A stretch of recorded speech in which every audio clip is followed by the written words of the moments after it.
लांडगा आणि 7 लहान शेळ्या. एकेकाळी एका बहरलेल्या जंगलात एक लांडगा फिरत होता. तो पाहावा तेव्हा भुकेला असायचा. तो खूप काही खायचा, पण तरीही त्याची भूक मिटतच नसे. मला पुन्हा भूक लागली आहे. म्हणून तो रात्रंदिवस शिकारीचा पाठलाग करत जंगलात भटकत असे. एके दिवशी भुकेल्या लांडग्याला एक छोटी झोपडी दिसली.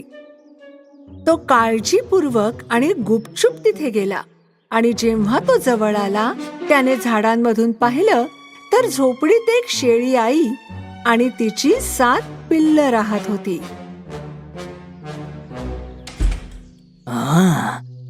आता आठवडाभर जेवणाची काळजीच नाही. धूर्त लांडगा तिथेच ताटकळत बसला आणि सकाळपर्यंत झोपडीची हेरगिरी केली. सकाळी आई शेळी तिच्या 7 बाळांचं चुंबन घेऊन घराबाहेर पडणार होती. माझ्या मुलांनो, मी आता काही अन्न घेण्यासाठी बाजारात जात आहे. सावधगिरी बाळगा आणि कोणासाठीही दार उघडू नका. ठीक आहे मम्मी. आई शेळी बाजारात जाण्यासाठी घरातून निघून गेली. त्यावेळी लांडगा गुपचूप झोपडीकडे पाहत होता. त्याला संधी मिळताच त्याने बाहेर उडी मारली. पण लहान शेळ्यांना मूर्ख बनवण्यासाठी एका आयडियाची गरज होती. या शेळ्या पकडण्याची उत्तम युक्ती म्हणजे मी माझं रूप बदलायला हवा. लांडग्याने प्रथम एक जुना पोशाख घातला. त्याने त्याचे कान खाली ओढले आणि फांद्यांची 2 शेळ्यांची शिंग बनवली आणि ती त्याच्या डोक्यावर ठेवली. मग त्याचे पाय पिठाने झाकून त्याने आपल्या ओळखीच्या नसलेल्या कोणाच्या तरी घरातून ताजं आणि उबदार सफरचंद पाय चोरलं. आणि आता मी माझा आवाज पण जरासा बदलून टाकतो. मी किती चतुर आहे. लांडगा हळूहळू झोपडीच्या समोर गेला आणि 3 वेळा दरवाजा ठोठावला. आवाज ऐकून लहान शेळ्या ताबडतोब दाराकडे धावल्या. त्यातली एक जण उत्साहाने दार उघडणार होती, पण दुसऱ्या छोट्या शेळीने तिला सावध केलं. थांब, असंच दार उघडायचं नाहीये. आधी तुला विचारावं लागेल की कोण आहे. बाहेर कोण आहे? मी आहे, तुमची आजी. मी तुम्हाला पार्क मध्ये न्यायला आले. आमची आजी खूप लांब राहते. तुम्ही ती असूच शकत नाही. अरे बाळांनो, हा किती मोठा प्रवास होता. शाबास, आता लवकर दार उघडा बघू. सगळे पार्क मध्ये जाऊया. लांडग्याने असं म्हटल्यावर लहान शेळ्यांनी दाराखाली वाकून लांडग्याच्या पायाकडे पाहिलं. पहा, तिचे पाय पांढरेत, आपल्यासारखेच. हो, पण तिची नखं लांडग्यांसारखी लांब आहेत. जेव्हा लहान शेळ्यांनी पुन्हा दार उघडलं नाही तेव्हा लांडग्याने त्यांना आणलेल्या ऍपल पाईचा वास दिला. हे बघा, मी तुमची आवडती ऍपल पाय आणली आहे. आणि लांडग्यांना पाय अजिबात बनवता येत नाहीत. शेळ्यांना ऍपल पायचा वास आला आणि ते उत्साहित झाले आणि त्यांनी दरवाजा उघडला. वेषांतर केलेला लांडगा आहे हे त्यांच्यापैकी कोणालाच कळलं नाही.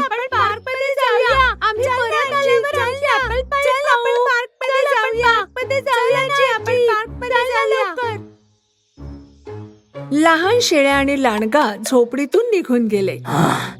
मला खूप भूक लागली आहे. स्वतःला आवरणं आता कठीण आहे. शेळ्या आनंदाने चालत असताना लांडग्याचा पोशाख झाडाच्या फांदीत अडकला. लांडग्याचा पोशाख हळूच घसरला आणि लहान शेळ्या लांडग्याची फर पाहून चकित झाल्या. बापरे, हा तर आजी नाहीये. बापरे, आजी नाहीये. आता काय लांडगा आहे. चला चला घरी जाऊया. चला लवकर चला. जेव्हा लांडग्याला कळलं की त्यांनी ओळखलंय तेव्हा त्याचे कान फडफडू लागले. त्याचे तीक्ष्ण दात दिसले आणि त्याने बकऱ्यांवर उडी मारली.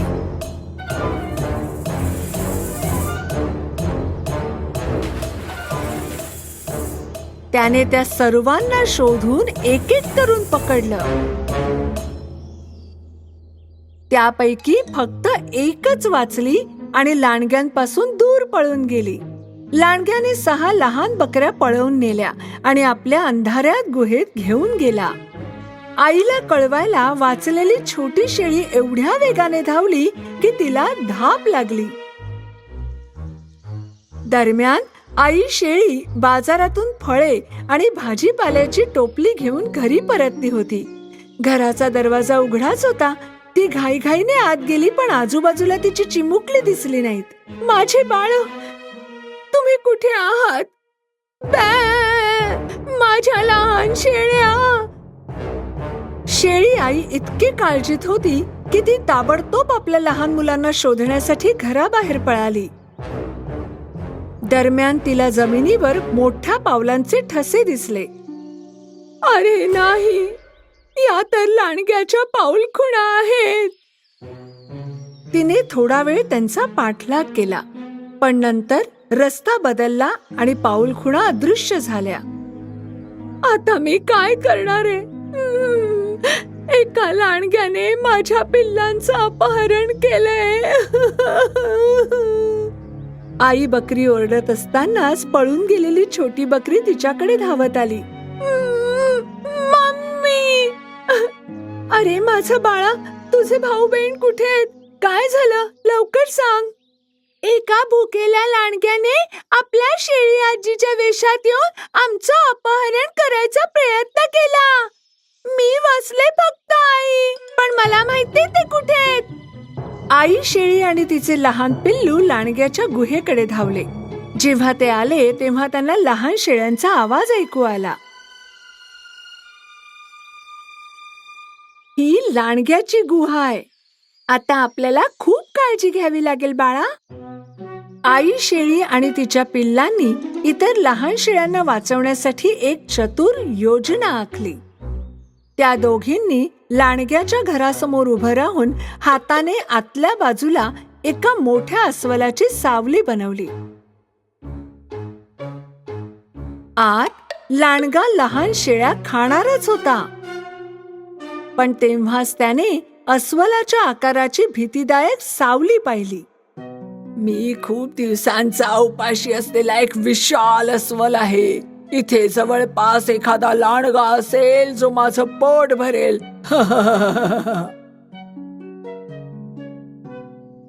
लांडगा इतका घाबरला की अस्वल त्याला खाऊन टाकेल.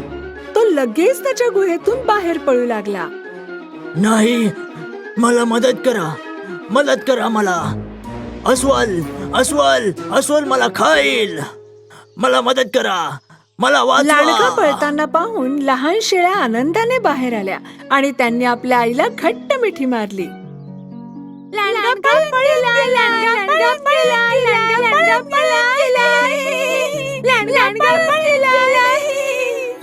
आणि तेव्हापासून आई शेळी आणि तिची 7 पिल्ले लांडग्यांपासून दूर जंगलात त्यांच्या झोपडीत शांततेत जीवन जगू लागले.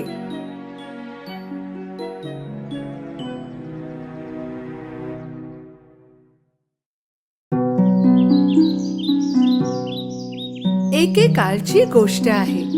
एक गरीब विधवा बाई आपल्या मुलाबरोबर राहत असे. तिचा मुलगा जॅक काहीही काम करत नसे, कारण तो खूप आळशी होता. त्यामुळे त्यांच्याकडे पैसेही नव्हते. आई, खायला दे ना काहीतरी, मला भूक लागली आहे. दिवसा मागून दिवस गेले. ते लोक आणखी गरीब झाले. एक वेळ अशी आली की त्यांना त्यांची चंदेरी गाय विकावी लागली, कारण ते तिला खाऊ घालू शकत नव्हते.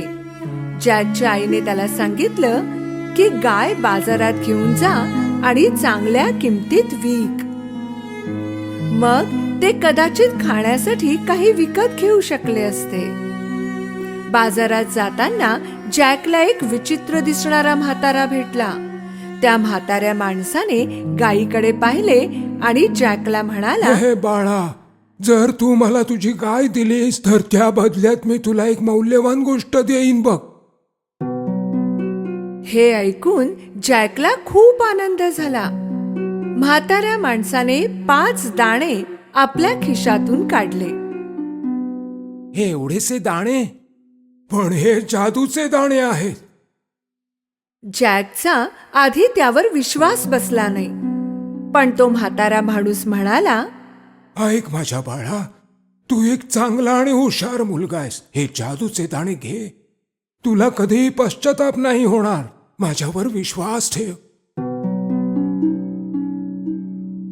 जॅकने त्याच्यावर विश्वास ठेवला आणि त्या जादूच्या दाण्याच्या बदल्यात आपली चंदेरी गाय त्याला दिली. आपल्या कामावर खुश होऊन जॅक आपल्या घराकडे धावला. आई, हे बघ मी काय आणलंय.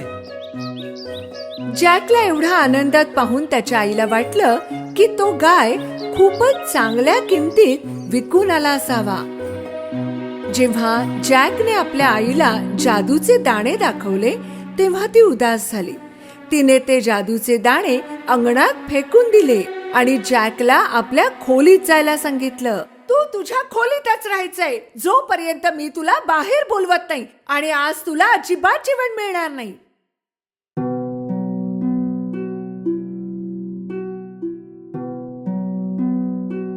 सकाळी जॅकने आपल्या खिडकी बाहेर डोकावलं तेव्हा तो चकित झाला.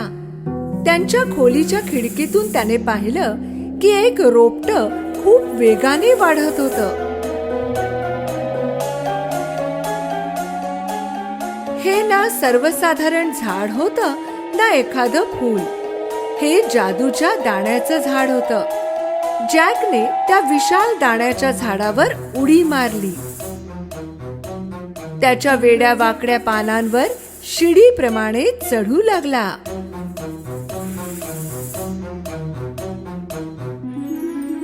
काही वेळ चढल्यावर तो एका विचित्र ठिकाणी पोहोचला.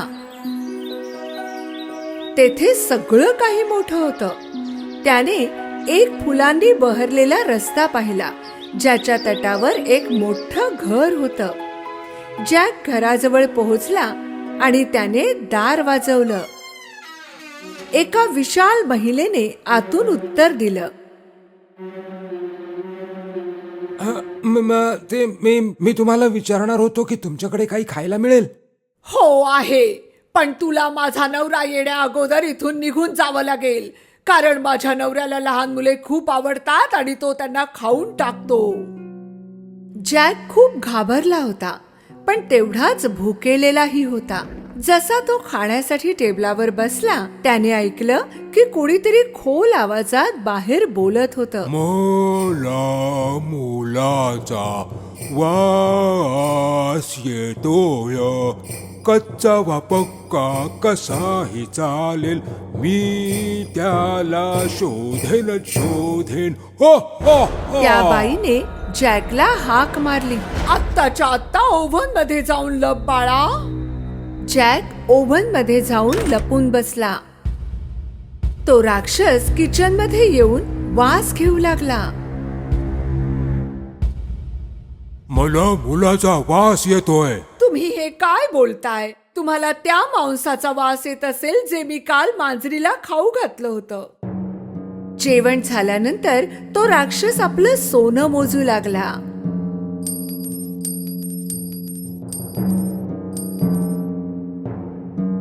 काही वेळानंतर तो मोजता मोजता थकला आणि झोपी गेला.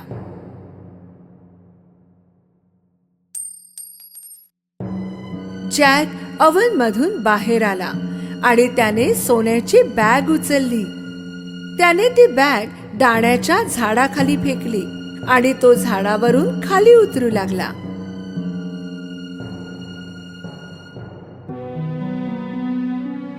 त्याने ती सोन्याने भरलेली बॅग उचलली आणि धावत घरात गेला.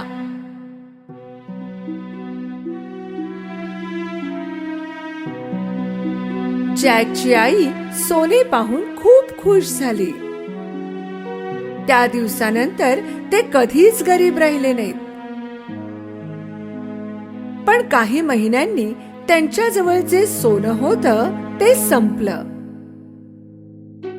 जेव्हा काहीच मार्ग उरला नाही तेव्हा जॅक पुन्हा दाण्याच्या झाडावर चढला आणि त्या राक्षसाच्या घरी पोहोचला. मागल्या वेळी तू इथे आला होतास तेव्हा आमची सोन्याने भरलेली बॅग नाहीशी झाली होती. पण तरीही तिने जॅकला प्रेमाने आत बोलवलं. थोड्या वेळाने राक्षस घरी आला. मला मुलाचा वास येतोय. कच्चा वा पक्का कसाही चालेल, मी त्याला शोधेन.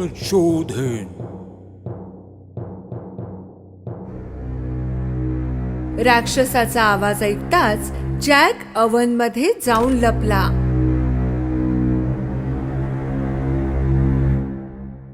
जेवण झाल्यावर राक्षसाने त्याच्या पत्नीला कोंबडी आणायला सांगितली.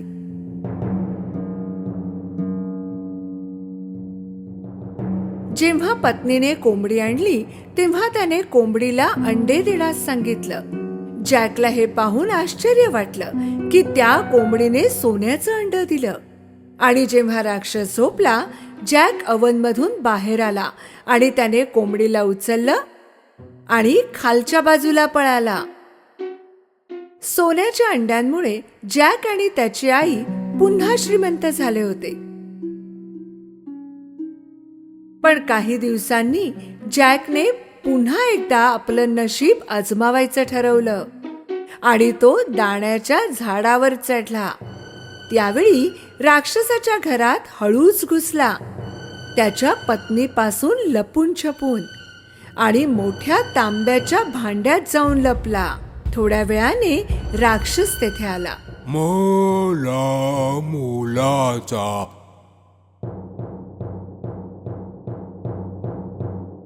वास येतोय. कच्चा वा पक्का कसाही चालेल, मी त्याला शोधेन. यावेळी राक्षसाच्या बायकोने जॅकला पकडायचे ठरवलं. जर एखादा मुलगा असेल तर अवन मध्ये असेल. जॅक दुसरीकडे लपला होता.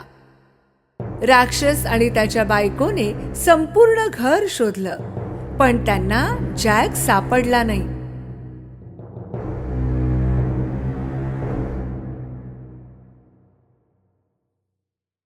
जेवल्यावर राक्षसाने सोन्याची वीणा टेबलावर ठेवली आणि तिला वाजण्याचा आदेश दिला. वीणा वाजू लागली आणि राक्षस झोपी गेला. यावेळी जॅकला कसंही करून ही वीणा न्यायची होती, म्हणून तो राक्षसाच्या गुडघ्यावरून चढत टेबलवर पोहोचला. पण असं काही झालं ज्याचा त्याने विचारही केला नव्हता. वाचवा! वीणा ओरडली. जॅकने वीणा पाठीशी मारली आणि टेबलवरून उडी मारली. राक्षस जागा झाला आणि जॅकच्या मागे धावला. जॅक दाण्याच्या झाडावरून गतीने खाली उतरू लागला आणि राक्षस त्याच्या मागे. जेव्हा तो घरी पोहोचला, जॅकने आईला बोलवलं. आई, लवकर ये आणि कुऱ्हाड घेऊन ये.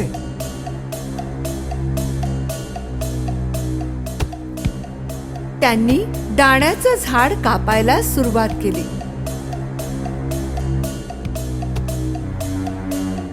शेवटी त्यांनी दाण्याचं झाड कापून टाकलं आणि राक्षस जोरात जमिनीवर पडला.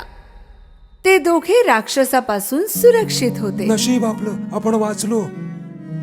ते दोघे सुरक्षित होते, पण जॅकला आपल्या वागण्यावर खूप पश्चाताप होत होता. तो आज लोभी वृत्तीमुळे जीव गमावून बसला असता. त्याने त्याच्या आईला वचन दिलं की तो कधीही चोरी करणार नाही आणि तो उद्यापासून खूप कष्ट करणार आहे. त्या दिवसानंतर जॅक आणि त्याची आई कधीही गरीब राहिले नाहीत. हो, त्यांच्याजवळ सोन्याचे अंडे देणारी कोंबडी होती मदतीसाठी, पण जॅकनेही काम करणं सोडलं नाही.